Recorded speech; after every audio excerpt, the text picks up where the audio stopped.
There are virtually hundreds of methods of Filipino martial arts. This is due to the fact that there are over 7,000 islands in the Philippines. These islands are broken up into three regions.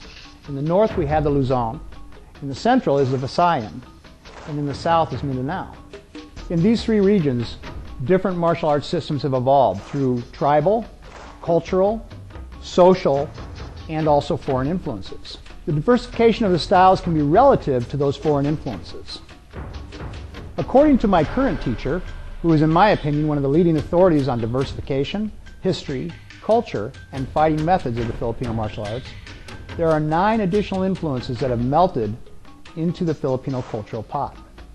These 9 cultural influences are, number 1, the Northern European and the United States. Number 2, the Southern European from Spain. Number 3, the Northern Asian. This is mostly from China. Number 4, the Southern Asia, comes from India. The 5th is Middle Eastern from Persia. Number 6 is the Arabic influence from the Northern Middle Eastern. Number 7 is the Mexican.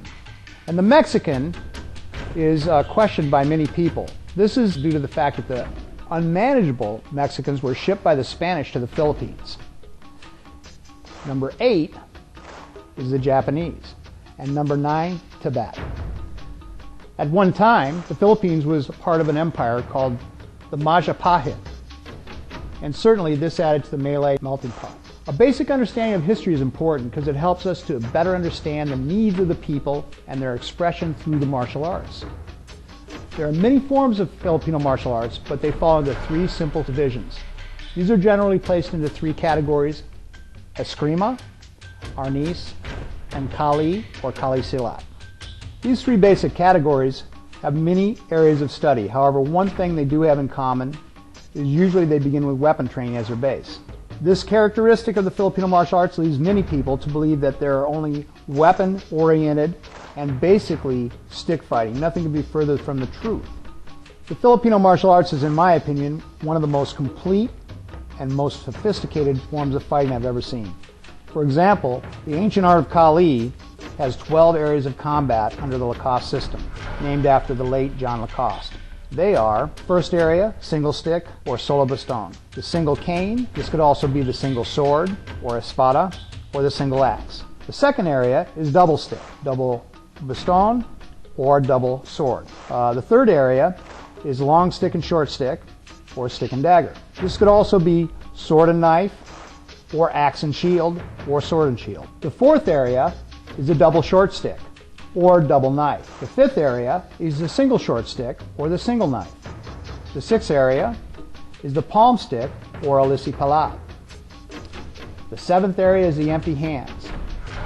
This includes the kamot, the boxing system, kicking style, which is almost like kickboxing, similar to Thai boxing in its method, the elbows and knees, the grappling, which is very sophisticated, the trapping and hitting, which is very similar to some of the Wing Chun systems and Jeet Kune Do, and the biting, pinching, poking, which is nerve attacks.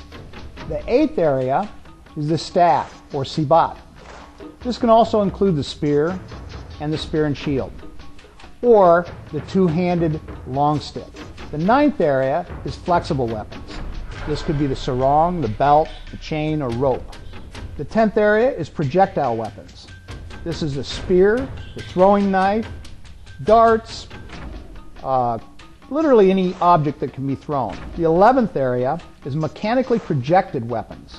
This is the bow and arrow, the blowgun, slingshot. 12th area is the ancient, modern, cultural, sociological. This is healing arts, health skills, first aid, history of the people and culture, the ethical and emotional cultivation, spiritual training, and obviously to seek for knowledge and mental cultivation.